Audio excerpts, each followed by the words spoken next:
said, thank you for making your way down here. I know it was we are trying to find a location for a little bit, and I ended up having to make the drive down, making that commute that you hate so much. So, I tell you, it was open road, so I take it right now. Cause I'm telling you, sadly, it don't matter what time you leave Stanford. Yeah. You leave Stanford 8 o'clock, 9 o'clock, 50 minutes. Yeah. Like, yeah. sadly, but Yeah. like I said, thank you again. Well, I always ask people, are you feeling like yourself today? Hell yeah. All right. Yeah, hell yeah. And what does that mean? Feeling like myself means I'm able to. Feeling like myself means I'm able to make my decisions, right? I'm able to, get up and go as I please. My decision is making is based off like my best, my best judgment in that moment, right? Not influenced on something else or whatever. That's when I'm feeling like myself. I'm able to just do, do what I think in that moment. Okay. Yeah. Okay. And I'll have to ask for the people, who are you, and what do you do? I'm Reggie. I'm Reggie. And I always hated that question. I swear I hate that question. It's not true. Why? You not a fan of your name? No. When the who are you or tell me something about yourself, that question always just since like high school, middle school, whatever. But yeah, my name is Reggie, and what do I do like as far as my profession? What do you do? What do I do? What defines you? What defines me? That's a great question. That's a really good question. So as far as my profession is concerned, I work in film and TV, but right now I'm working at a university. But other than that, what defines me? I mean, I would like to say I'm just generally just try to be a good person. Just try, just try. That's all. So you're somebody that tries, and you try to put good energy out into the world. Exactly. Yeah. I respect that, and whatever comes with that is you. Exactly. Yeah. And you just mentioned that as your profession, you said you were into film and TV. Yeah. Can you give me a little history about your passion for film and how did you get into that? Yeah, I can tell you how I got into that. For sure. I'm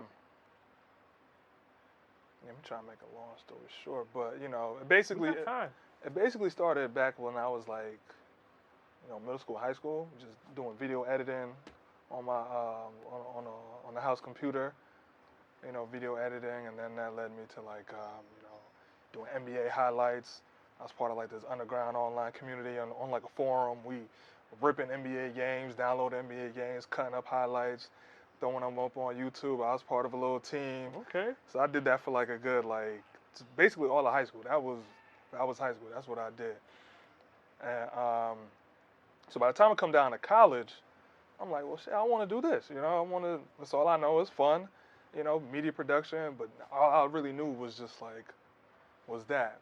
You get to college, and now, of course, you're getting exposed to more. There's more out there. And then, we living in Connecticut, so it's a broadcasting state. So I'm learning more about, like, the broadcast and everything like that. So that was the path. And then, honestly, too, in college, where I'm like, I don't want to do this editing stuff anymore. Because now I'm like, it's one thing to do 3-5-minute videos. Cool. Now you start saying, oh, I got to be in a dark room for, like, cutting up 30-minute, hour-long videos and following scripts and that's syncing the audio, all that. Yeah. I'm not doing that. It's a beast. Yeah. It's a beast. I'm not doing that, and I'm good at it, especially in that time. But I'm like, no, I could find something else to do. So I got a couple questions. Yeah. You said you initially started in high school. You were editing videos on the home computer, right? So how did you find yourself doing that, and what program were you using back then? So how I found it, I left that part out. How I found it was, it was me and my boys. This is middle school. This is like 7th, 8th grade. We in the summertime. We go out to the local JCC. One of my boys, he got a camera, so we start doing we lower the rims. We start making dunks. So we're recording ourselves like dunking on the rim, or like an 8-foot rim or whatever, right? And then we go back to his house after, and he's cutting it up on this program called Windows Movie Maker. I'm like, yo, what the fuck is this, Mm-hmm. And then, so it was great. It was awesome. Now I go home. I start cutting up random stuff, anything I could do. but by the time I get to high school, that's when I got in my bag for NBA highlights, and then I ripped that era, we ripping everything. Everything. Find the key code, the generator key. So I get a Sony Vegas Pro, and then that's what I feel like took me to the next level with my editing. And like I said, that online community was a big forum. It was called Mix Makers, and if I could gauge myself on a tier level, I was definitely like a tier 2 kind of guy. Tier 1, they was putting out heat, but I was definitely a tier 2. Like, they knew my name, and then I ended up going to this other forum because they were like, "Yo, we trying to compete with them. We building our own team." And then we doing other stuff like they sports. Post you. Yeah, sports discussions and just life discussion. It's a forum, so we discussing everything. You got Photoshop people, everything. It was a dope time. It was definitely a dope time. That's what's up, yo. Yeah. I love that. And give you a funny story is that back when I was in high school, and I guess it started when I was in middle school. Me and my boy we used to record like backyard football games, right? Yeah. And then just playing back when everybody got back inside. But then we made a show, and we called it the Ryan Show. So we used to do skits back in the day. Yeah. And I still got some of the videos, but all this shit is blocked. You're not gonna find it online. Yeah. I used to put it out and like share it, but like when I look back at it, yo, we was really wilding out, out. But that was my first experience with like Windows Movie Maker. Yep. And editing and realizing difficulty and stuff, putting sound over things, and later on, I don't know, I kind of just stopped for my own reasons, most like insecurities and things like that. But I'm happy to hear how you started from something and it grew so much, and now look at you as somebody that's your profession. Yeah. That's beautiful to see. Yeah. And you said Connecticut is a broadcasting state. I never really picked up on that until like later on in life and driving around, and then started seeing like ESPN is here, NBC is here. But can you elaborate on that? Yeah. So to go back on that, right? So Connecticut is a broadcasting state. So the program, right, the communications or media production program, especially in that time, everything is geared towards broadcasting. You're gonna learn about like film and TV and everything like that, but everything is geared towards broadcasting. So like you said, you got the ESPN, you got your NBC. Of course, all your local news, News 12, WTNH up in New Haven. What else? I'm probably missing some more, but it's all like broadcasting. So I'm in college doing that. Get an internship out here, Stanford, Maury. That was a good time. That was a good time. I had to get up out of there though. Let's talk about it. How did you get the internship, and how did I get the internship? I went to a career fair in college. And if I'm not mistaken, there wasn't a lot of like media things going on at that career fair. But I ended up meeting some people from NBC. Met a woman at NBC there, get the contact information. She told me, email. I think she told me to email Michelle. Email Michelle. I can't remember what else happens after that, but I don't know if I don't know if I had an interview or if I had to do an application. I don't know. But I know I ended up working there, and it was a good time. The people I was working with there, still cool with to this day. It was a good community, but I personally had to leave after a semester because the internship's only like a semester long, and I could have stayed on, but I couldn't do it. Just morally, I couldn't do it because everything you've seen on the Maury Show is real, but the problem is that it's they manipulate the things or situations. So them people is calling in because they don't know who their baby daddy is, but they were specifically asking us to, we're targeting or picking up phone calls because you had to pick up phone calls and answer voicemails and stuff from people from Middle America and the Deep South, right? Well, the country might be, for lack of a better word, more ignorant than the average folk or whatever. So we specifically looking for them. Because that's good content. And then flying them out. Yeah, and flying them out all the way to Stanford, Connecticut, right? To put them on this TV. And then in the green rooms, right, just like in a room like this, I would be in the hallways, and then you could hear the producer in the green room with them. And then, the producer say some stuff like, yeah, he said he don't love you and this, and this, and you came all the way out here, so when you get up on that stage, I need you to let him have it. I need you to let him know everything on your mind. Hyping him up. Hyping him up. I'm in the hallway like, yo, this is crazy. This is nuts or whatever, So I'm just like, I couldn't do that. I couldn't do that. It probably would have worked out for me to stay there longer. So then when other people came after me, I was just like, hey, look, make sure you stay. You do 2 semesters. You get tight with everybody. Because I learned from my own mistakes, whatever.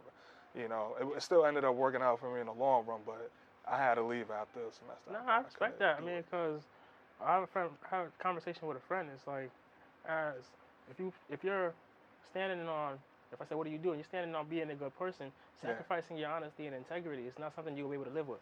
There we go. And I just couldn't, I'm just like, what are we doing? Like, why am I exploiting these people for? I'm not the nigga getting the money, right? You feel me? So what am I doing here? But it was a great opportunity, and probably one of the best things I got from there was, again, Michelle. I remember she pulled me in her office, and she was just like, oh, people want to know you, because I'm an introvert, right? I don't really talk, and especially back then, icebreakers and talking to people, nah, I talk to you when I get comfortable. She was just like, people really want to get to know you. People really want to know you. And then I'm like, okay, if I'm going to be in this industry, if I'm going to keep working, I really got to get out of my shell. And then from there, start taking public speaking courses and start coming out of my shell and everything like that. But that was, I guess that was a big part of my story where I'm like, okay, I need to be more personable or what have you. So, but yeah, so that was the internship. And then by the time I'm getting ready to graduate, I'm working on my senior thesis. And I ended up having to take senior thesis twice, so that was some bullshit. But so I'm doing my senior thesis, and I'm just doing my thesis on what am I doing? On a film review, a film analysis. I just got groups of different movies that I'm analyzing. And I got to pull different theories and everything like that because everything was paper, so I'm 20, 30-page paper.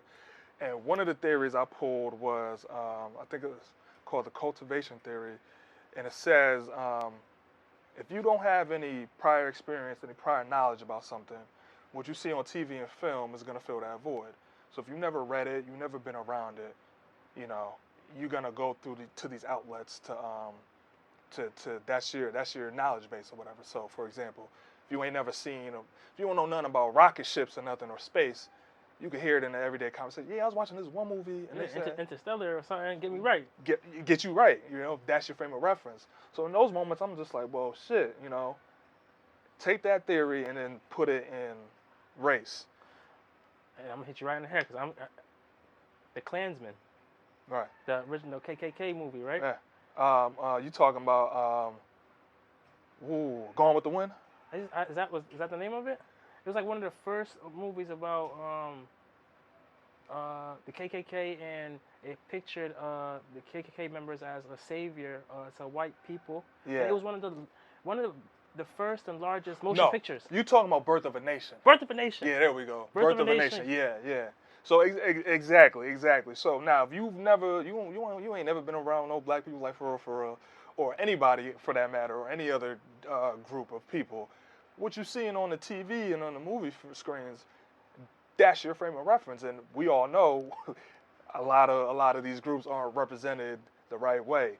So that stuck with me. But by the time I graduate, I get a job probably 6 months after graduation in Stanford at a broadcasting company. I was there for a year and a half, but I knew from the first few days, I should have known from the first few days because, I'm talking to the older people there. I'm like, hey, how long you been there? And their first response is, too long. So I'm like, ooh, this ain't. By month 6, I'm like, yo, I can't do this. There's something. I knew by month 6, I'm about to get trapped here. And how would you get trapped? I'm going to get trapped here because, at least to me, there was just no. There was growth, right? You could get a promotion, you could do this, you could do that, but I'm just like, I'm going to fall into that 40 hours, making some good money. Okay, let me go get that apartment now. Let me go rent that car, lease that car. Let me go get that girlfriend, fuck around. Now we got a kid, now we got a dog.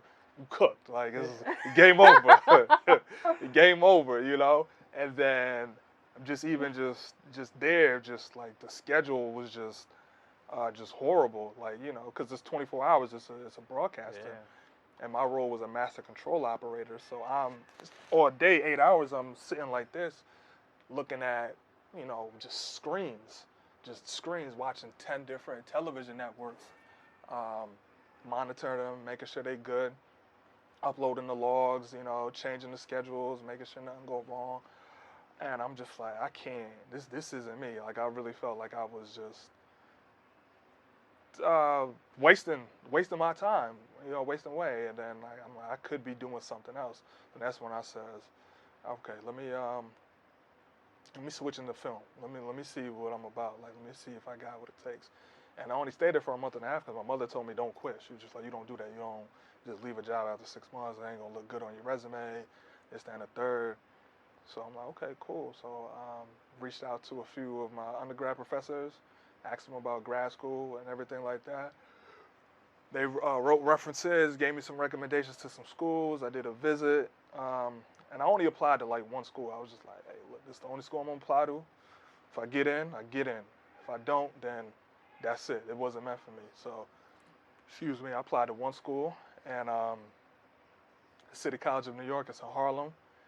Did a tour there. It was good. I liked the people, I liked the energy, and it just felt like a fit to me because it was a small school. And coming from Western Connecticut, another small school, you feel like you are part of a community. You feel like you get that attention from the professors, and then of course it's cheaper too.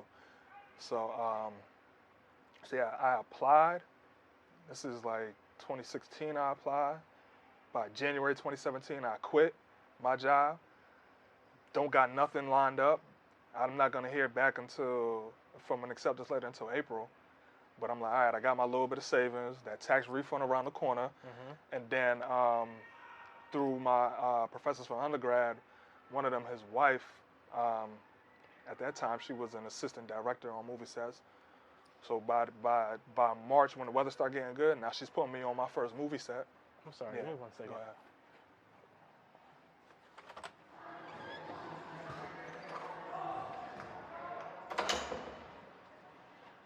That was driving me crazy. Yeah, no, you good.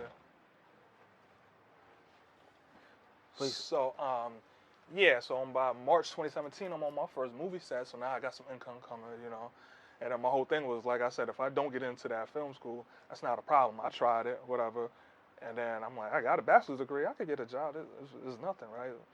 And by that April, I got into the programming, and that was it, you know. So I just kept that whole 2017, just kept freelancing in New York on movie sets.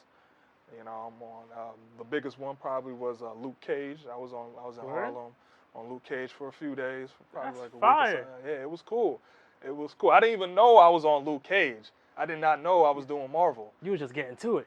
I was getting to it because they give you the call sheet, right? That's basically the schedule for the day.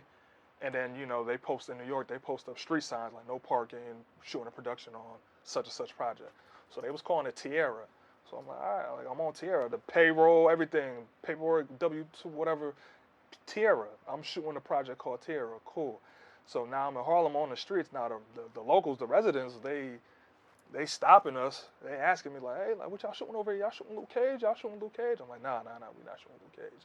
Now at one point in the day, I was pull out to one of the guys on the crew. I'm like, yo, like, why they keep asking if you know, we shooting Luke Cage? And he's like, cause we are.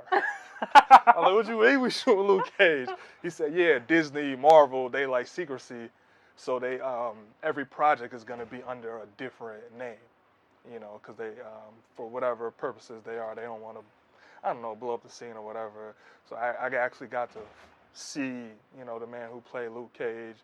Got to see Lucy Liu. She was directing an episode, and I just got familiar with Harlem. And it was cool because now I'm about to go to school, start commuting to school that fall in Harlem. So it was cool, and I just got to be around in the industry, got a first-hand look at it before film school, and felt like it gave me a good head start. That's what's up. Why is Harlem so popular for filming? Well, the whole New York. Whole New York? The whole New York is popular for filming. Yeah, that's just New York, LA, Atlanta. That's the top three right there. LA being the best one just because we got good weather all year round. But New York, that's just that's the entertainment, one of the entertainment capitals. That's where the money is at, especially just from a financing point of view. There's a lot of finance companies out there, but New York, it's celebrities, everything. There's somebody I know that makes movies. I want to connect you with after. Okay. Pretty cool guy. Yeah. He even asked me to be an extra on something in the summer. I was like, fuck it, just to have an experience. Why not? Yeah, that's why I was even being an extra too. Sometimes I'm working, they be like, hey, Reg, like, take off the walkie-talkie. We need an extra. Say, walk through. Yeah. That's dope, man. That's really what's up. So, did you end up graduating from City College? Yeah, I ended up graduating from City College. It was a 2-year intensive program. I'm on that train 2-3 days a week. So I didn't really get to experience Harlem as much as I thought I would, because I'm just, after class, I'm like, nigga, I'm going home. Like, I'm tired. Like, I got these projects to work on. But I did. The people in my program, got tight with them. I ended up meeting some more people from actual Harlem. My man Sean worked on his movie too. He's a great guy. He's a great cinematographer. Through him, I got to meet other, even other, legends in the game and everything like that. But yeah, I graduated from there through the documentary program. So it's split in two. They got film, they got narrative, and that's what we call, your fiction movies, narrative. Then they got the nonfiction side, documentary. I chose documentary just because I'm not no script writer. I don't know nothing about scripts. I did take a class, but I'm not no script writer. And then it just felt like all my experience coming from, Connecticut and everything like that, broadcasting, doing news programs and things like that, just fit more in a documentary lane. So I'm like, okay, I'll go here. These are where my strengths are, and right decision on my part. And so yeah, I ended up graduating in 2019 from there. That's what's up, man. Congratulations for that. Thank you. That's really really powerful stuff. Just to see, like you said, you started in middle school. Yeah. And look at you.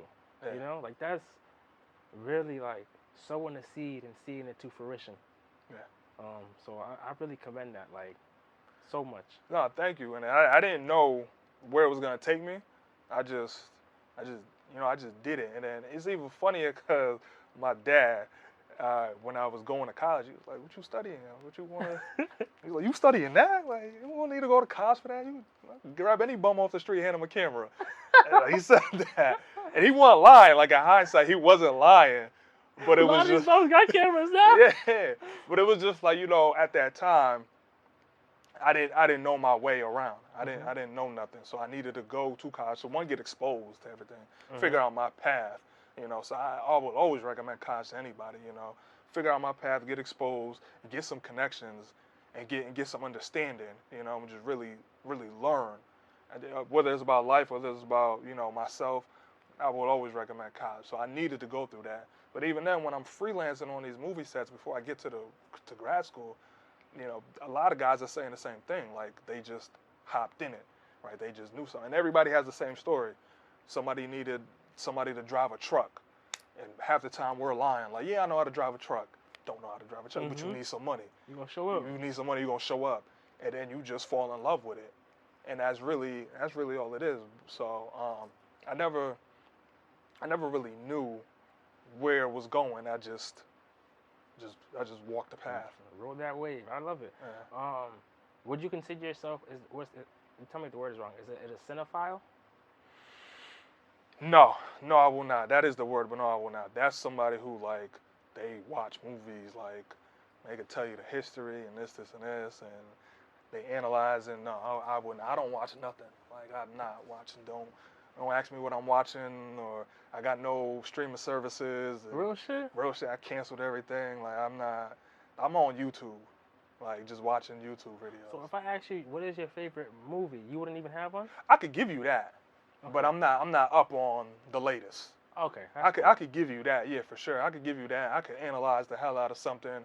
I could write essays on some movies, or some TV shows, some characters, but I'm not up on the latest. I'm not tuning in lately. I don't even watch the stuff I work on, or the stuff I have worked on. I don't even.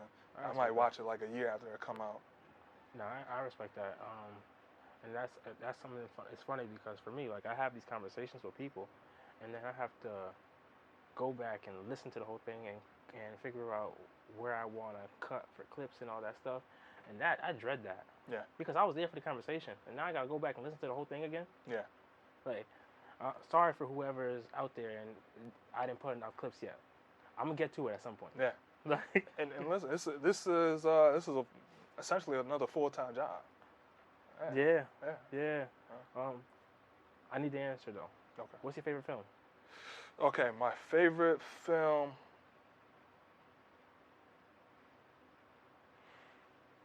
I have a list too. You can give me a list if you want. You don't have to have a specific order. Yeah, but the problem is I'm drawing a blank. But ooh boy, I am drawing a blank. But the only one that's popping up in my head right now is Godfather. I know I got other films that I feel more, I resonate with more, but the only one that's popping up in my head right now is Godfather. Okay. Yeah. If I ask you why, would that be too much? No. With Godfather, it was just a good story. Like it was just a good story. Like you see how Michael Corleone went from the kid who was supposed to be the golden boy, essentially, to like head of the crime family. You see that character development in him.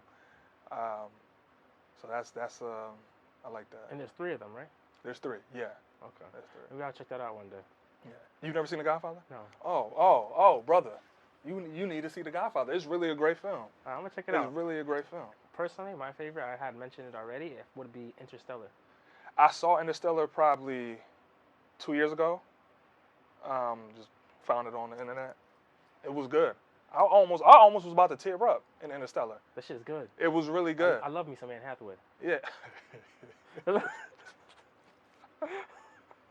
It was good, because it was really, to me, it was really more of a, first of all, they say all the science is pretty on point in that movie. Like, it's pretty accurate. But to me, it was really like a love story. Like, of course, I mean, he's chasing his daughter to the ends of the world. And it was just like... Beautiful. It was really beautiful. That shit, I really was in the bed like, damn. Like, for real, it was really beautiful, I was... and then they also say the audio on it, like the sound design on it was really good. I didn't get that experience because I'm watching it on my TV. The TV will affect your viewing experience. So, because I remember when it first came out, they was telling me like, yeah, you watch it in the theaters. Yeah. I never did. But Hans Zimmer was in his bag. Okay, that would make even more sense because he's a legend in the game. Yeah, he was in his bag on that. Like, amazing soundtrack. Yeah. Quick question. Who was the only Christopher you acknowledge and why? It's hilarious. The only Christopher I acknowledge is Christopher Wallace because fuck Christopher Columbus. Real shit, yo. Real shit. When people really find out how crazy Christopher Columbus was, like I heard like they would test how sharp their blades were by like swinging it, like, and if it cut off somebody's ear clean, it was sharp. But imagine if it wasn't sharp. What pain, the additional pain that person went through. Like, you're already getting your ear cut off, but then it's dull? Oh my God. It's crazy shit that was doing, yo. Yeah. We talked about, we didn't really get touched on that. Where are you from? I'm from Bridgeport. You grew up in Bridgeport? Bridgeport, born and raised, and then I moved away when I was 14, moved to Texas, moved right outside of Houston, suburbs. Pearland, and then after high school, came back to Bridgeport and went to Westcon. Wait, so you went to high school in Texas? In Texas, yeah. All 4 years? All 4 years. Well, yeah, all 4 years. I left after like 2 months of my freshman year. I was at Central Bridgeport, and then by like October, November, moved out south. And all 4 years. What has been most impactful for you about that move and coming back? The most impactful thing about that move was I got to experience a different culture. Now, whether or not I appreciated it, that's a different conversation, but I at least got the chance to experience a different culture. And that would be the most impactful part right there. And what do you mean by whether you appreciate it or not? Because I didn't want to be there. I just wanted, all I knew was Bridgeport, and all I wanted to do was be in Bridgeport. Like, I felt like an outcast out there. Like, I did not feel like I fit in or whatever. And I just didn't have the same luxuries that I had living in Bridgeport, you know? So that's all I knew. I'd be in them school desks, writing 203 on my desk or whatever. And then, you know, coming from Connecticut, you know, you love your city, right? But then when I'm out there, nobody knows Connecticut, nobody knows Bridgeport. And then that town was a lot of people who moved from different places. So I'm meeting people from, you know, Detroit, Chicago, Louisiana, you know, Vegas, you name it. And these are cities that are pretty popular, and they hold their own, their name holds weight once you mention them. I'm from Bridgeport, like, so I couldn't get no love, you feel me? I couldn't get no love, but. What did you miss the most about back home? You know, that's everything. That's family, that's friends, and that was really it. Family, friends, and just culture. Like, I'm in the South. I'm in the South. I don't listen to none of those artists, even though, in hindsight, looking back now, there was a lot going on in that Houston. We're talking 2006 to 2010. There was a lot of culture, especially musically, coming out of Houston. But I didn't want to hear none of that shit. You know, not even just Houston, just even in the South in general. Like, Like, fuck out of here. We got Jay-Z. I got Jay-Z, and I was literally just recently in a group chat with my boys from there. They was just like, "Yeah, you remember Reggie would always try to put us on Jay-Z and Fabulous?" Like, yeah, like that was that shit. Like, I would literally be on YouTube watching Get Light videos just to feel connected. I'm watching niggas getting light, Aunt Jackie and all that, just so I could feel connected. Yeah. Damn, that's what's up. I done forgot all about Getting Light and all that stuff. Yeah. Those were good times, yo. Those are good times. Oh. So let's switch gears a little bit. When was the last time you were proud of yourself?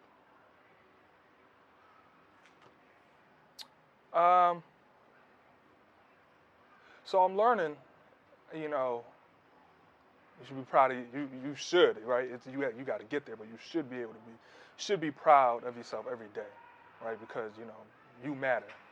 Yeah. You know, what I'm learning is, you know, every day you should feel proud of yourself, right? It's easier said than done, but you should be able to, because, you know, you matter, you exist. You know, the fact that you were able to get through the day is enough in itself right there. You know, the fact that you were able to just accomplish whatever, just make it through your 8-hour work shift, you accomplish something, that's it, you know?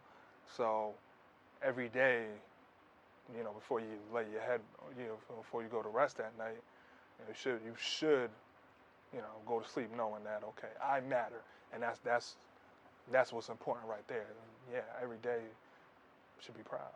I respect that answer, because I was on a hike recently with some people, and they had asked me, I think, when was the last time you were happy or grateful? Yeah. And I have answers so similar. Right. It was, I wake up happy every day, and it's a certain, and they're like, why? And it's like, personally, I feel like I've been through so much that at this point, I'm just grateful to be here. I'm grateful to have the opportunity to try my best every day. Yeah. You know, and as long as you do try your best every day, and then your best looks different every day, that's something that you can be proud of.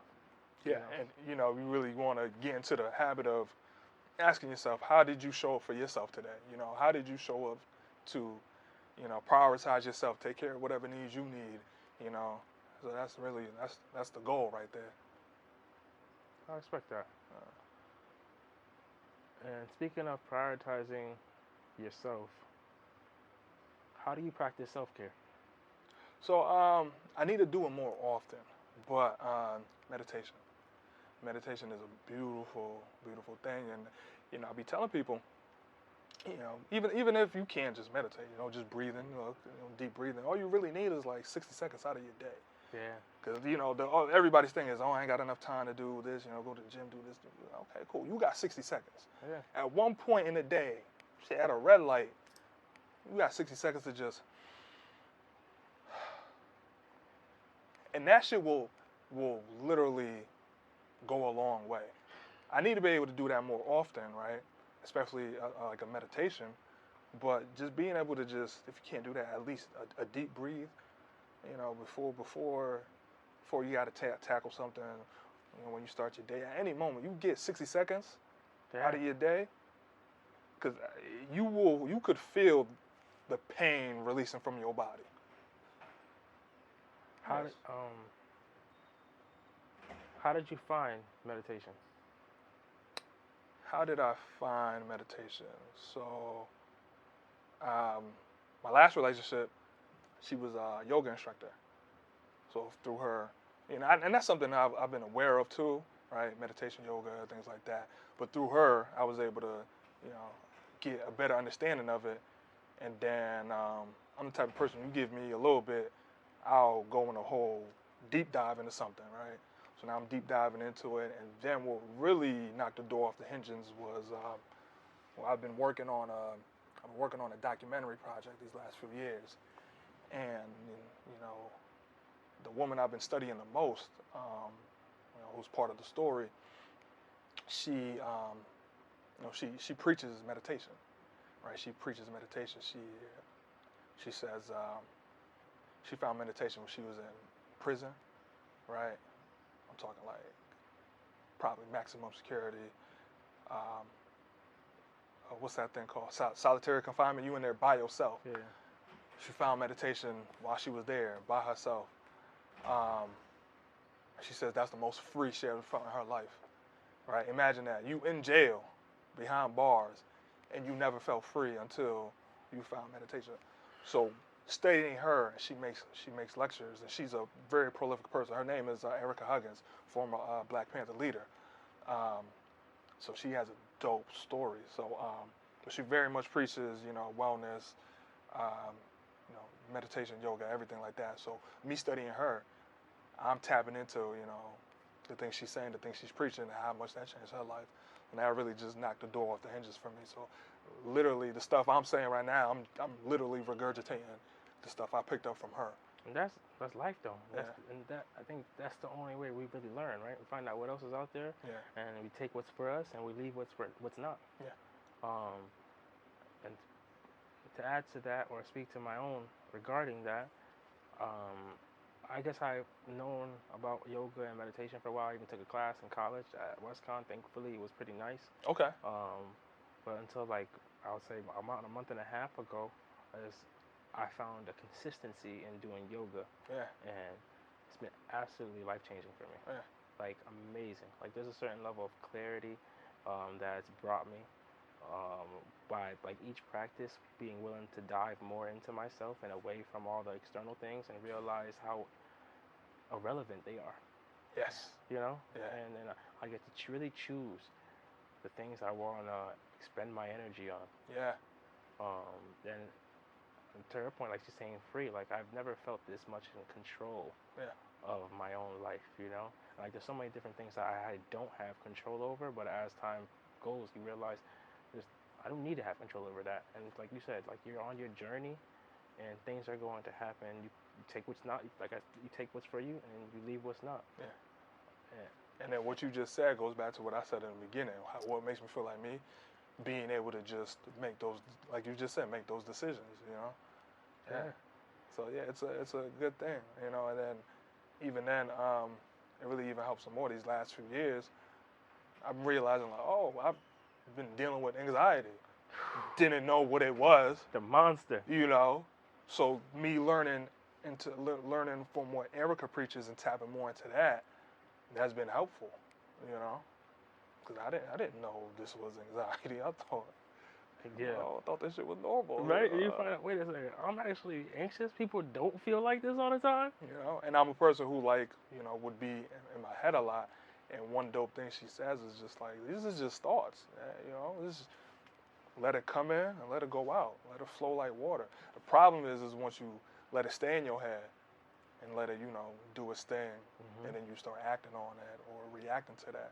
But really, let it in, let it out. Because I saw something, I might butcher it, but I saw something that says, your beliefs turn into feelings, which turn into your actions, which turn into something else. I totally butchered it, but long story short, what it's basically saying is what you think about yourself or what you're thinking about in general is going to affect how you feel, and then it's ultimately going to affect how you act on that. Yeah, the cycle is crazy. It's a crazy cycle. And I had a person on our podcast. Her name is Jasmine Jones. I don't know if you're familiar with her, but she said somebody told her something. It was an amazing quote, and it was regarding anxiety, depression. It was like, simplified it. It's like depression is worry about the past, and anxiety is worry about the future. And it made it so simple for me, you know? And then like worrying about the future, there's so many different things, like you said, that are out of my control, and I'll deal. You can really deal with it when they come or when they really arrive, rather than thinking about how you're gonna deal with something and creating all this confusion for yourself. Yeah. And when it doesn't pass, it's like, damn, I could have been focused on something else. Yeah. When I say doesn't pass, like it doesn't come into actually reality, and it was just something that was in your head. And that's what it is. So that yoga, that meditation, that breath work will help keep you grounded. You know, be where your feet are. You are here. Yesterday just was over. Yeah. You know, tomorrow hasn't happened. You are here. Control your space here. That's it. When was the last time you meditated? Probably a couple of weeks ago. But on the drive down here, I was definitely throwing on some Zen music as I'm driving. You know, did some deep breathing. Yeah. Okay. And when is the next time you plan to be intentional about your meditation? That's a great question. Let's say you were just telling me all you need is 60 seconds. Yeah. All I need is 60 seconds to get my mind right. So maybe when I get up out of here, I go back in that car, just sit back, reflect on where this conversation we just had. Do some deep breathing, and then and you make the drive. Go on about my day. Yeah. All right. I respect that.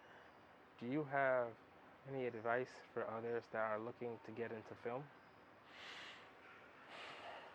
Do I have advice for others who are looking to get into film?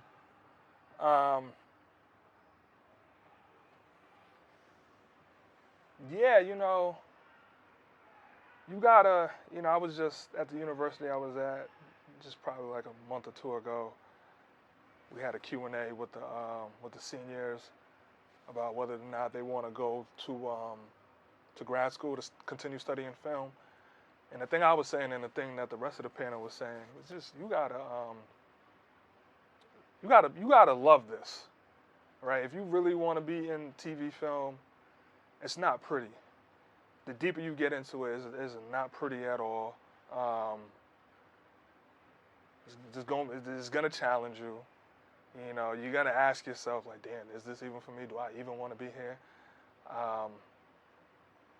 You might not end up where you want to be, but you have to have that conversation with yourself in the mirror and say, do I love this? And if you love it, then don't stop. Yeah. Because that's what we need in our industry. That's what we need. We need the people who love it and who aren't willing to stop. And that's it. And so for somebody who's starting off, you're early on in your journey, so you might not be there to have those conversations yet. So, you just got to hop in and explore it or whatever.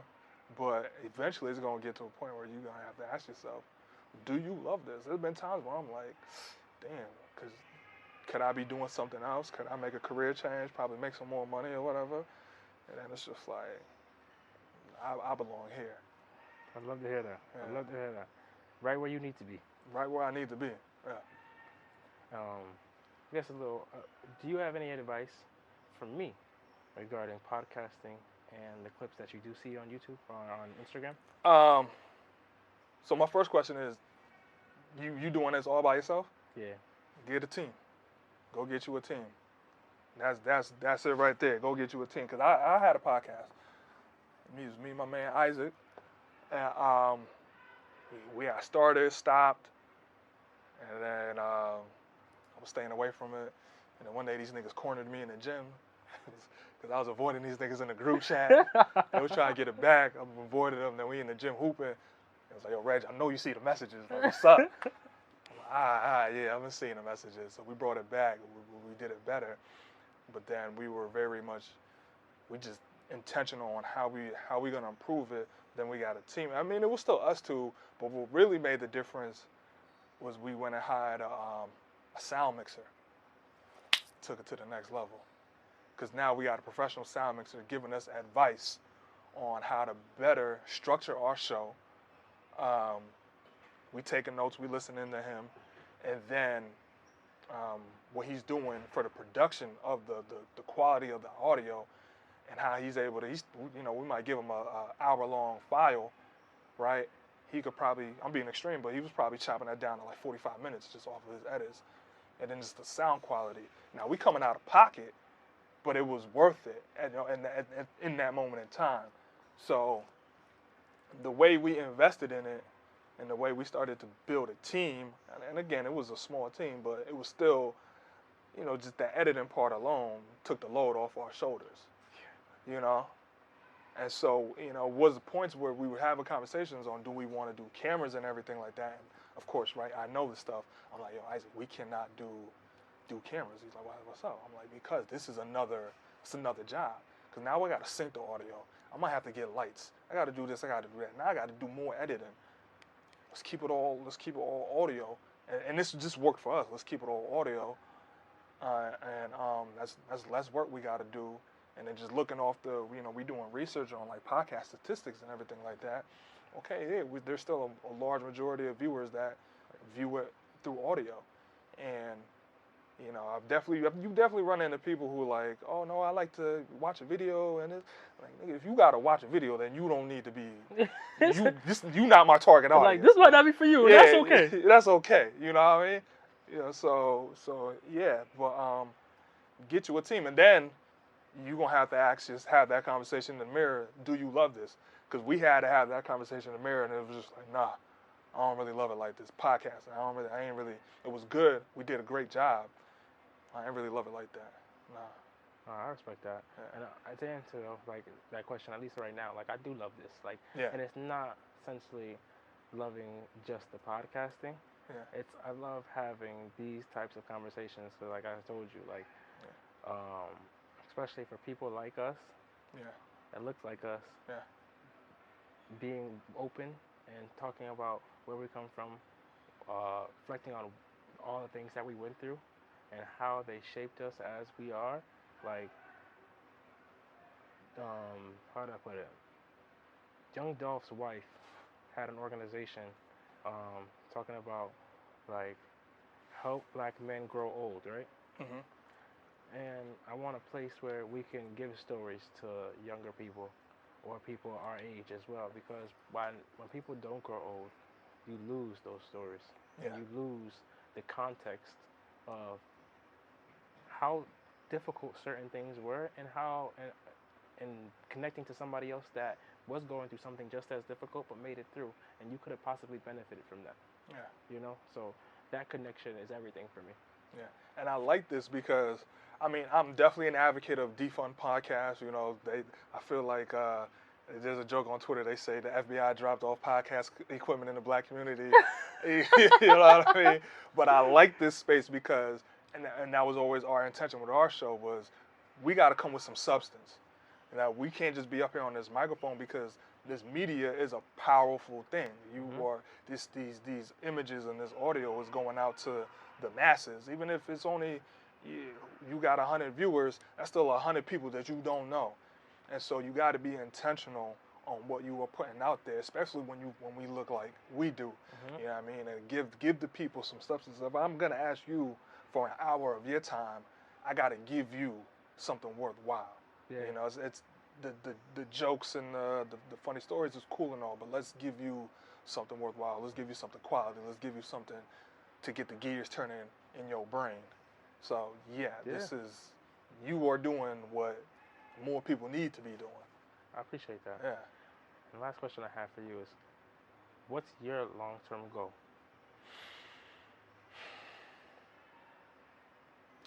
You know what? I just want my freedom. I just want to be able to have the luxury to be able to say, today I'm doing this because I want to do this, not because I got to do this because, mortgage due and this, that, and the third. Like, now I want to be able to be in a space where I'm able to just, and the same thing I said in the beginning, Like, I don't need nothing else influencing it. It has to be coming from, within. Everything has to be like, I don't know, I guess like an organic decision. That's like my freedom, my time. I want my time. That's the long-term goal. I want my time. I don't need my time to be dedicated to somewhere else or this, that, and third, and then later down the line I'm reflecting like, damn.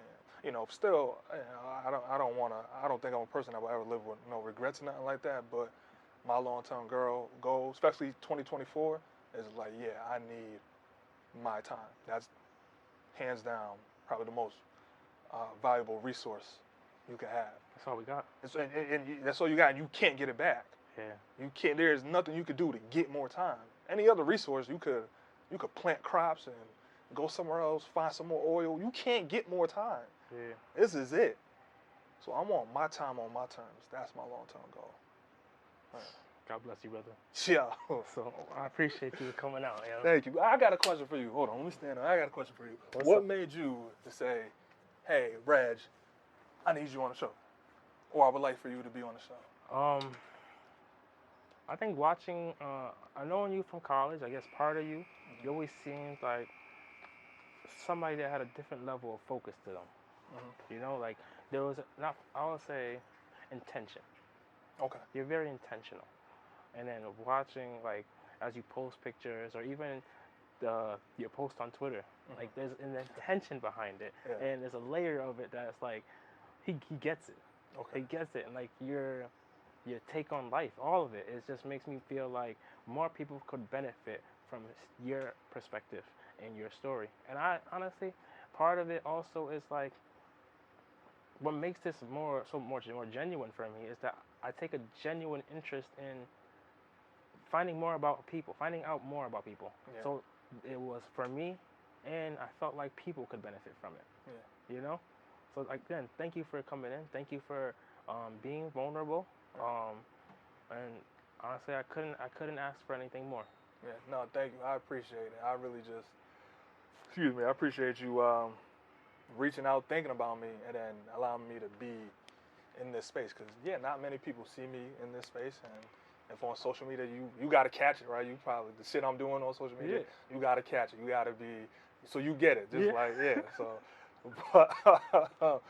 but yeah, so it's good to, this might fuck around be your best episode. This is definitely good energy. Just like, this was just dope, man. This was really good.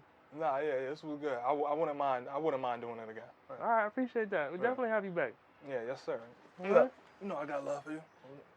Same, brother. Oh, man, thank you. All right, let me shut this down. This is something to hold us, where our mission is to bring us closer to our emotions, to understand not only who we are, but who we want to be.